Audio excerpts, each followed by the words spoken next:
don't call yourself an entrepreneur. I think entrepreneurship isn't a profession, it's a lifestyle.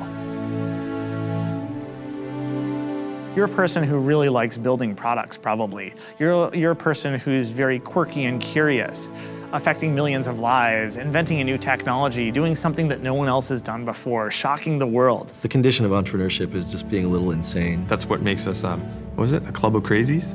Even if it's shaken, you still have that deep, unwavering belief that you can make it work, and there has to be a way through this problem, one way or another. It's all about people, how you build a team, how you motivate them, but also how you challenge them and how comfortable you feel being challenged. Not all of us can lead, but this is a special type of sport. Companies aren't easy. They don't just get on a track and go cruising down it like a runaway train. You know, things get off track constantly. Challenge with most startups is just dealing with the emotional ups and downs, which are like huge.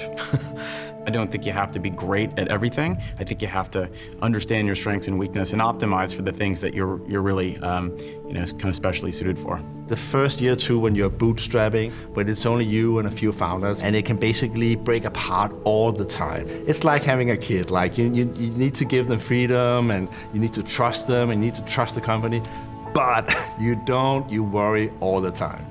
You know where your revenue's coming from, but you don't know where it'll come from tomorrow. Like, nothing's set in stone. You can't have an entire company of panicking individuals. You may have a massive panic mode attack, crazy blaring sirens in your head, but no one can hear about it. One of the toughest things for entrepreneurs to do is to think small first, right? But by definition, all big businesses started small. No business started big out of the gate, right? You have to start small. I actually hit sort of this wall of fear when we were about 30 people. And then we raised venture capital, and we knew that we would grow from 30 to 100 people in less than a year. And I honestly felt almost paralyzed with fear. I've had my share of failures, and I think that's kind of what makes a person sort of ready for success. I went 0 for 30 on investment pitches that fall. When I went in to see Puneet, I was then 1 for 31. You're gonna screw up. If you're gonna go fast enough to succeed, you're gonna make mistakes.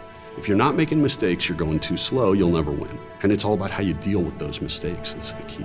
The day we made the decision to invest, it felt good. And you know what? We have to go through this, because if we don't allow ourselves to make mistakes, then we'll never invest in things which are radical, which are really risky. You actually need that motivation of like, it's do or die. Otherwise, you're just not gonna get behind what you're doing. It's the mental block that can kind of prevent you from doing it, but once you're kind of back in the saddle, things are easy. You start out kind of as an explorer or as a learner, and then you make something, and at a certain point, there's this level of expertise. You're like, I got it, I know what I'm doing. I guess the sooner you start, the faster you'll learn those things.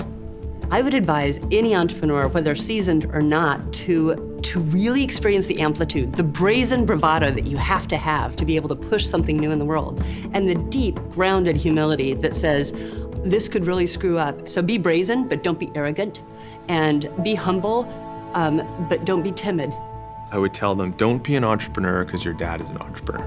I would say that, do it because you feel like that's who you are and what you want to do, and that, you feel some massive frustration with something and you want to make it better. Oh, of course. Of course I could have worked harder, I could have made better decisions, I could have, hired better people, made a better product, marketed myself better, gotten more customers. There's a million things you could have done, but that doesn't fucking matter because you can't roll back the clock. There's nothing you can do about what happened in the past. There's a difference between things you can control, things you can't. And if you worry about the things you can't control, you're just gonna waste time. And if you worry about the things you can control, you'll make an impact. And it's entirely possible that this version of myself will not be the successful one. You're gonna dedicate so much of your life and time and sweat and blood and lose friendships or whatever. You might as well be working on something that's you feel has potential to have massive impact. I don't think everybody should be an entrepreneur. There are some people whose lives will be made miserable by the fact that they will take on this ambiguity and risk and responsibility, and that's totally fine. You should do whatever makes you happy, whatever you have passion for. Because risk-taking has to be embraced.